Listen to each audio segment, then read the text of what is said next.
This message has a working title that has something to do with being fed.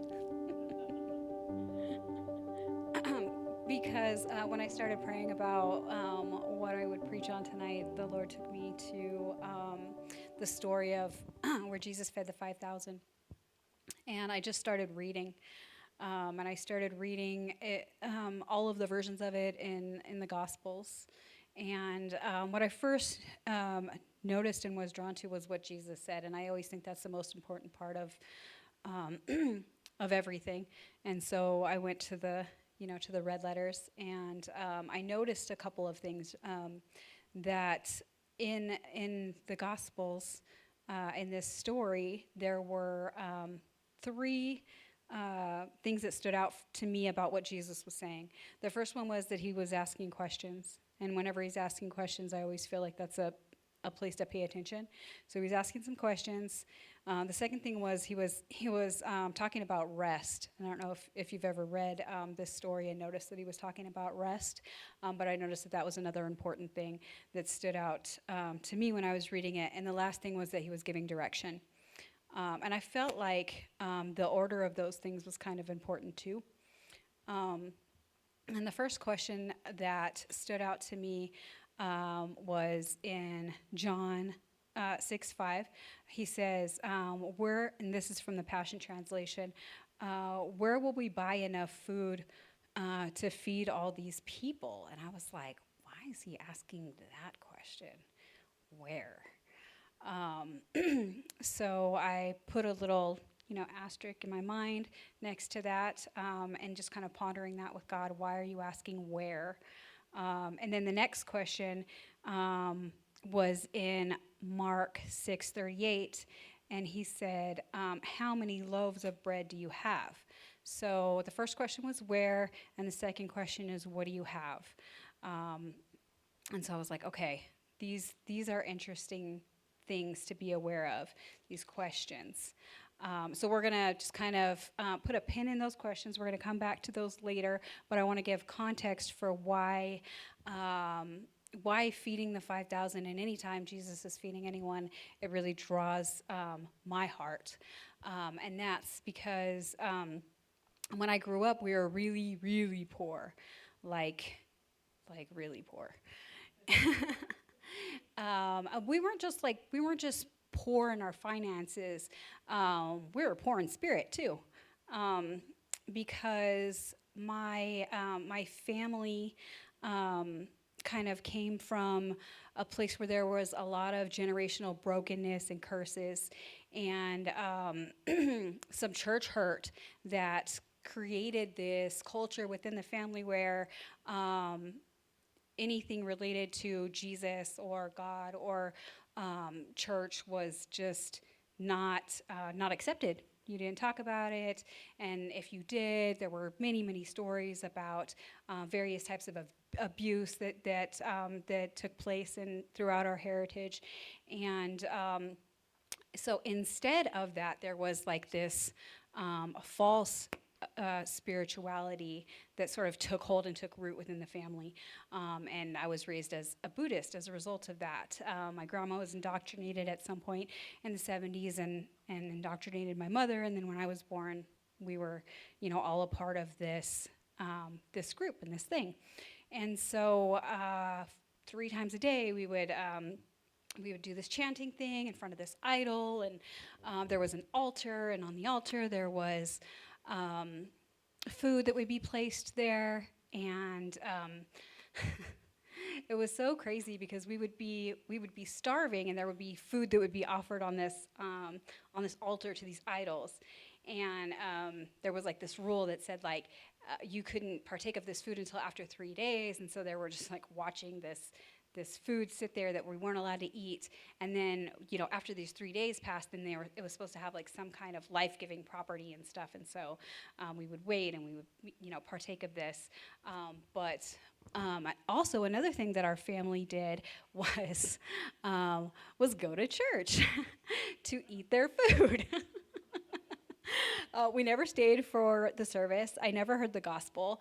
But what I did know is that on, like Tuesdays and Thursdays, they served free meals. And so we would go and we would eat. And if there were holidays, they always made these really extravagant meals. And I always looked forward to that. And I looked forward to going and eating, throughout the week also.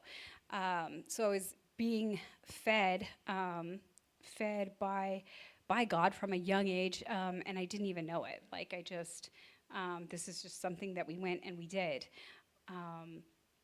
But I was also being fed at home these false things, these lies and these teachings that never bore any fruit, or if they did, the fruit they bore was rotten, because there was a lot of different kinds of abuse that were also happening in the home.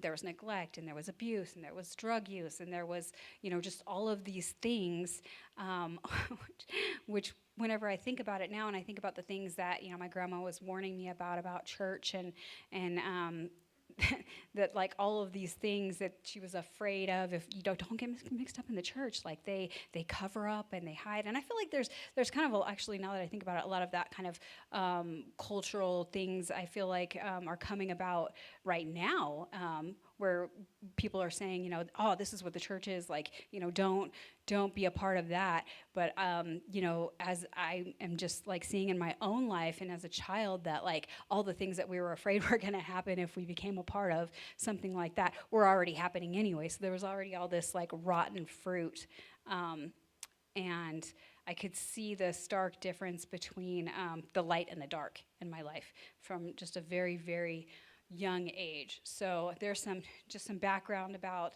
that, and I think one of the points that I wanted to make is that, kind of going back to the where question that we kind of started with, is that where we're getting fed is really, really important, and what we're eating there.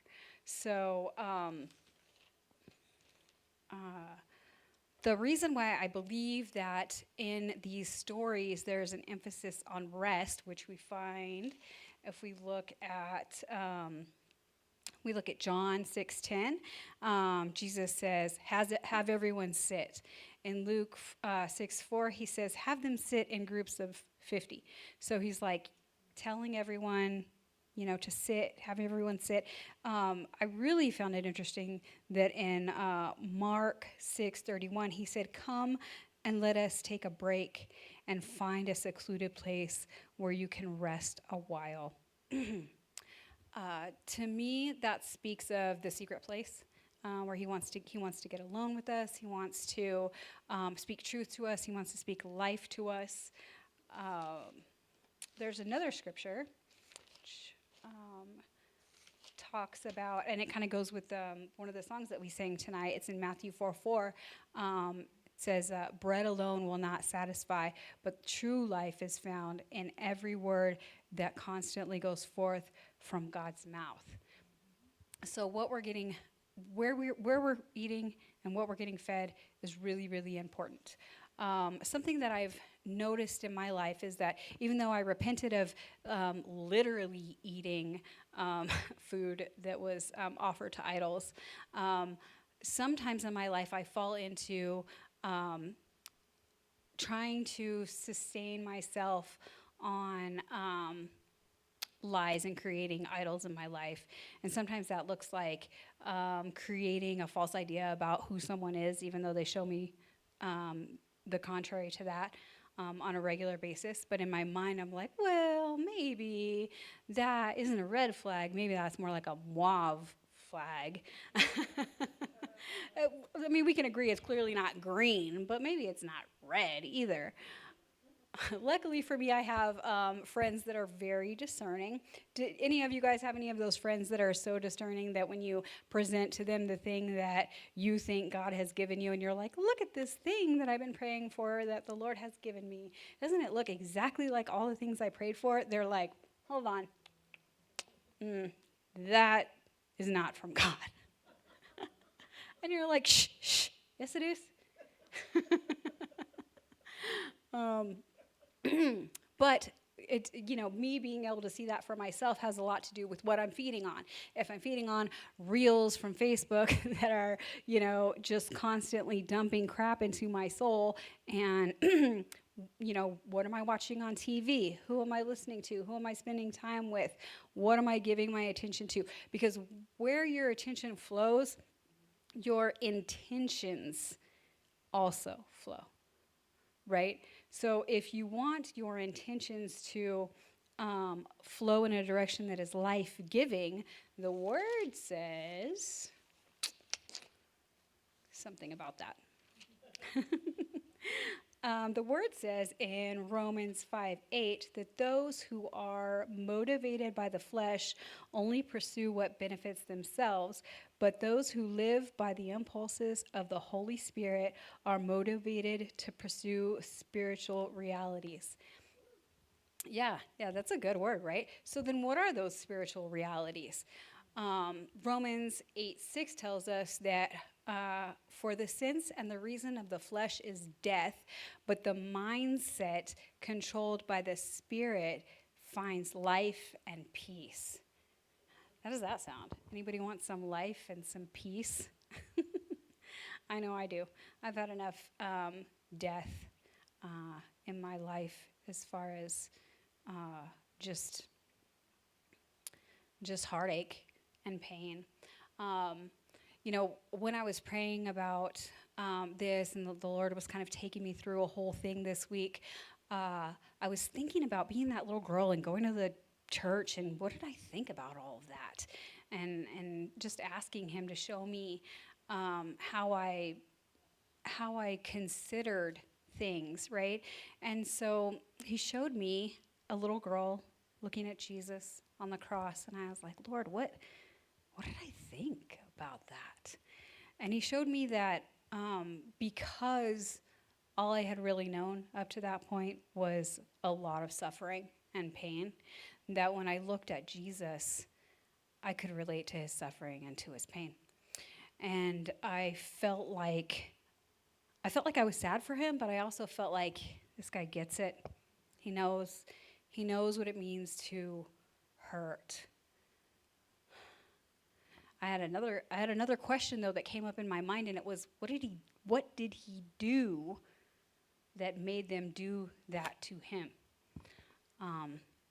And it would be a long, long time and a lot of growing in the Lord for me to understand what that was really all about. But when I did, what I saw was what he did. Romans 8:32 says, for God has proved his love by giving us his greatest treasure, the gift of his Son. And since God freely offered him up as a sacrifice for us all, he certainly won't withhold from us anything else he has to give. And I think for me, when that realization first started to crystallize in my mind, I think I was just dumbfounded. I don't think I really could comprehend it. And even now today, sometimes I struggle with it. But in reading that last line, where it says, and this is all from the Passion Translation, but that he certainly won't withhold from us anything else he has to give. I've kind of sat with, okay, Lord, I know you took my suffering on the cross, and I know that you have made my sins white as snow. You've washed me. You've covered me in your blood. But what have I really received? And I'm just crazy enough to believe that if you read it in the Bible, it's true and it's for me. And so this is what he gave me, and I won't have anybody tell me that he didn't. So. Luke 4:18, the Spirit of the Lord is upon me. He has anointed me to be hope for the poor, healing for the brokenhearted, and new eyes for the blind, and to preach to the prisoners, you are set free. Yeah, because he has set me free, and he has brought me out of the darkness and out of the brokenness. And, one of the last things that I noticed about, and I'm not closing here, but I'm just saying, like one of the last things that I noticed when I was reading about Jesus feeding the 5,000 was that he was giving direction.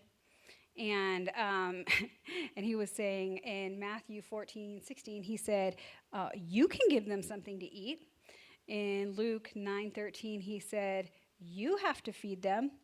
And in Mark 6:37, he said, again, you give them something to eat. So, and what had happened was there was these fish and there were these loaves. And I have lots of questions about the fish because I'm like, how long were they unrefrigerated? How did we go about breaking them? Were we severing up the heads? These are questions that will never get answered and probably don't have any real meaning anyway. But these are just things that I think about sometimes, right? I'm like, I don't know if I want to eat that, but anyways, he's breaking it apart. He's giving it to the disciples, and he's saying, give this to the people. And so they did. And I think that direction is still for us today. I think, right, we've started to answer kind of some of the questions in the beginning, right? Where are we being fed? So are you being fed of the Spirit, or are you being fed from the world, right? So I've decided that I want to be fed from the Spirit, and I've identified the answer to the second question, which is what do I have? And I just read that to you from Luke. I have a purpose, I have a voice, I have a calling, and how has he made that into something that I can use to feed people? He has called me to be a counselor, to be a therapist, like Brad was saying. That's a thing that I do. It's also a part of who I am, who he created me to be, and so I.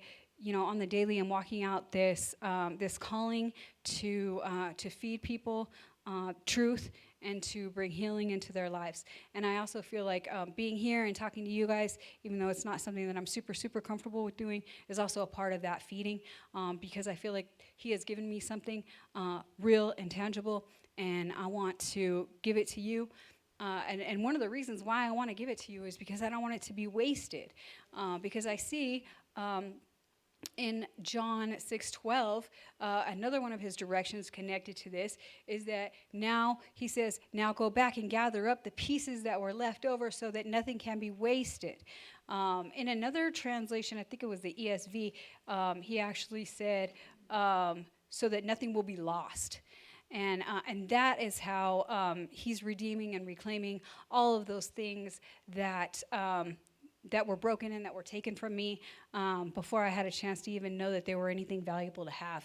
And I reclaim those things by taking the time, by resting, by being in the secret place, and allowing him to show me, to heal me. And something that I've heard said, and I believe this 100%, is that in the places where we have our deepest sorrows and most broken places, that is the place where he brings the anointing and the authority to take ground back from the enemy. And that's what this is. That's what this is today. This is taking back ground from the enemy.